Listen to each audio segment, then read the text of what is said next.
On that day Deborah and Barak son of 𝗵𝗡𝗏 sang this song. Israel's leaders took charge, and the people gladly followed. Praise the Lord!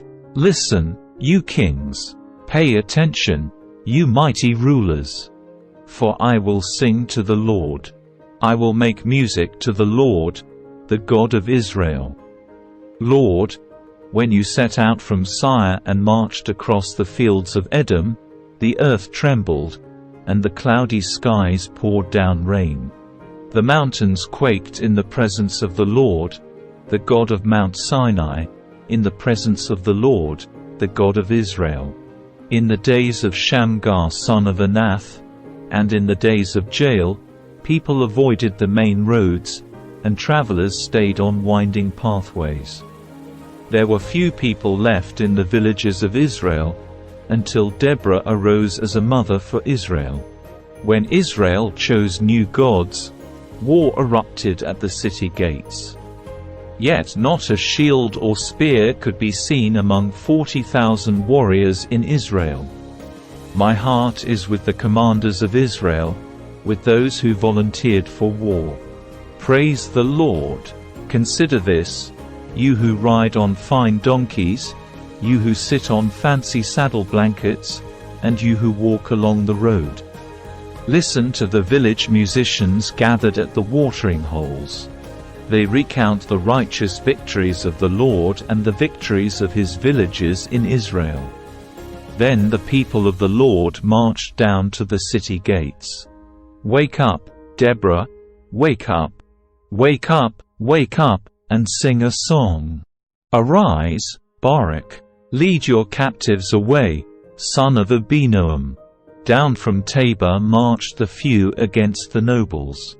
The people of the Lord marched down against mighty warriors. They came down from Ephraim, a land that once belonged to the Amalekites. They followed you, Benjamin, with your troops. From Machir the commanders marched down. From Zebulun came those who carry a commander's staff. The princes of Issachar were with Deborah and Barak. They followed Barak, rushing into the valley. But in the tribe of Reuben there was great indecision. Why did you sit at home among the sheepfolds, to hear the shepherds whistle for their flocks? Yes, in the tribe of Reuben there was great indecision. Gilead remained east of the Jordan. And why did Dan stay home? Asher sat unmoved at the seashore, remaining in his harbors. But Zebulun risked his life, as did Naphtali, on the heights of the battlefield. The kings of Canaan came and fought at Taanach near Megiddo's springs, but they carried off no silver treasures. The stars fought from heaven. The stars in their orbits fought against Sisera. The river Kishon swept them away, that ancient torrent, the Kishon. March on with courage, my soul. Then the horses' hooves hammered the ground, the galloping of Sisera's mighty steeds. Let the people of Meroz be cursed, said the angel of the Lord. Let them be utterly cursed, because they did not come to help the Lord against the mighty warriors. Most blessed among women is Jael, the wife of Heber the Kenite. May she be blessed above all women who live in tents. Sisera asked for water, and she gave him milk. In a bowl fit for nobles, she brought him yogurt. Then with her left hand she reached for a tent peg, and with her right hand for the workman's hammer. She struck Sisera with the hammer, crushing his head. With a shattering blow, she pierced his temples. He sank, he fell, he lay still at her feet. And where he sank, there he died. From the window Sisera's mother looked out.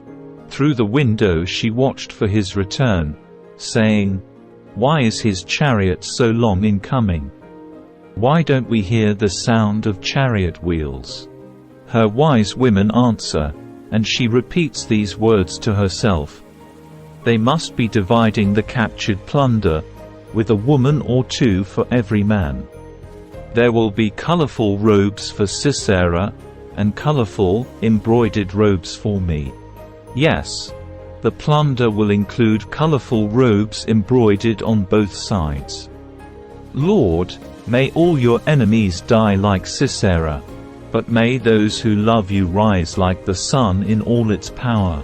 Then there was peace in the land for 40 years. The Israelites did evil in the Lord's sight. So the Lord handed them over to the Midianites for 7 years. The Midianites were so cruel that the Israelites made hiding places for themselves in the mountains, caves, and strongholds. Whenever the Israelites planted their crops, marauders from Midian, Amalek, and the people of the east would attack Israel, camping in the land and destroying crops as far away as Gaza. They left the Israelites with nothing to eat, taking all the sheep, goats, cattle, and donkeys. These enemy hordes, coming with their livestock and tents, were as thick as locusts. They arrived on droves of camels too numerous to count. And they stayed until the land was stripped bare. So Israel was reduced to starvation by the Midianites. Then the Israelites cried out to the Lord for help. When they cried out to the Lord because of Midian, the Lord sent a prophet to the Israelites. He said, "This is what the Lord, the God of Israel, says, I brought you up out of slavery in Egypt. I rescued you from the Egyptians and from all who oppressed you. I drove out your enemies and gave you their land. I told you, I am the Lord your God. You must not worship the gods of the Amorites, in whose land you now live. But you have not listened to me." Then the angel of the Lord came and sat beneath the great tree at Ophrah, which belonged to Joash of the clan of Abiezer. Gideon son of Joash was threshing wheat at the bottom of a winepress to hide the grain from the Midianites. The angel of the Lord appeared to him and said, "Mighty hero, the Lord is with you." "Sir," Gideon replied, "if the Lord is with us, why has all this happened to us? And where are all the miracles our ancestors told us about? Didn't they say, 'The Lord brought us up out of Egypt'? But now the Lord has abandoned us and handed us over to the Midianites." Then the Lord turned to him and said, "Go with the strength you have, and rescue Israel from the Midianites. I am sending you." "But Lord," Gideon replied, "how can I rescue Israel? My clan is the weakest in the whole tribe of Manasseh, and I am the least in my entire family." The Lord said to him, "I will be with you, and you will destroy the Midianites as if you were fighting against one man." Gideon replied, "If you are truly going to help me, show me a sign to prove that it is really the Lord speaking to me. Don't go away until I come back and bring my offering to you." He answered, "I will stay here until you return." Gideon hurried home. He cooked a young goat, and with a basket of flour he baked some bread without yeast. Then, carrying the meat in a basket and the broth in a pot, he brought them out and presented them to the angel, who was under the great tree. The angel of God said to him, "Place the meat and the unleavened bread on this rock, and pour the broth over it." And Gideon did as he was told. Then the angel of the Lord touched the meat and bread with the tip of the staff in his hand, and fire flamed up from the rock and consumed all he had brought. And the angel of the Lord disappeared. When Gideon realized that it was the angel of the Lord, he cried out, "Oh, sovereign Lord, I'm doomed. I have seen the angel of the Lord face to face." "It is all right," the Lord replied. "Do not be afraid. You will not die." And Gideon built an altar to the Lord there and named it Yahweh Shalom, which means, "The Lord is peace." The altar remains in Ophrah in the land of the clan of Abiezer to this day. That night the Lord said to Gideon, "Take the second bull from your father's herd, the one that is 7 years old. Pull down your father's altar to Baal, and cut down the Asherah pole standing beside it. Then build an altar to the Lord your God here on this hilltop sanctuary, laying the stones carefully.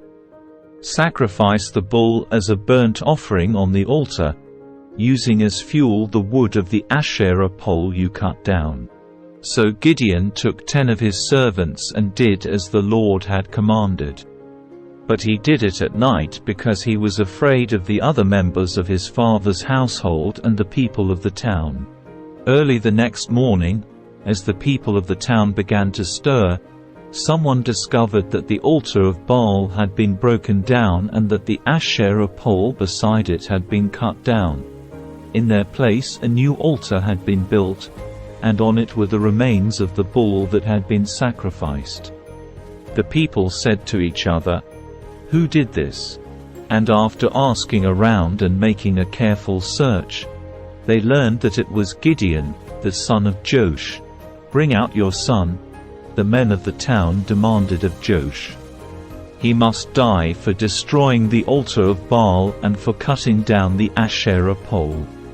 But Joash shouted to the mob that confronted him, "Why are you defending Baal? Will you argue his case? Whoever pleads his case will be put to death by morning. If Baal truly is a god, let him defend himself and destroy the one who broke down his altar." From then on Gideon was called Jerubbaal, which means, "Let Baal defend himself," because he broke down Baal's altar. Soon afterwards the armies of Midian, Amalek, and the people of the east formed an alliance against Israel and crossed the Jordan, camping in the valley of Jezreel. Then the Spirit of the Lord clothed Gideon with power. He blew a ram's horn as a call to arms, and the men of the clan of Abiezer came to him. He also sent messengers throughout Manasseh, Asher, Zebulun, and Naphtali, summoning their warriors, and all of them responded. Then Gideon said to God, "If you are truly going to use me to rescue Israel as you promised, prove it to me in this way. I will put a wool fleece on the threshing floor tonight. If the fleece is wet with dew in the morning but the ground is dry, then I will know that you are going to help me rescue Israel as you promised." And that is just what happened. When Gideon got up early the next morning, he squeezed the fleece and wrung out a whole bowlful of water. Then Gideon said to God, "Please don't be angry with me, but let me make one more request. Let me use the fleece for one more test. This time let the fleece remain dry while the ground around it is wet with dew." So that night God did as Gideon asked. The fleece was dry in the morning, but the ground was covered with dew.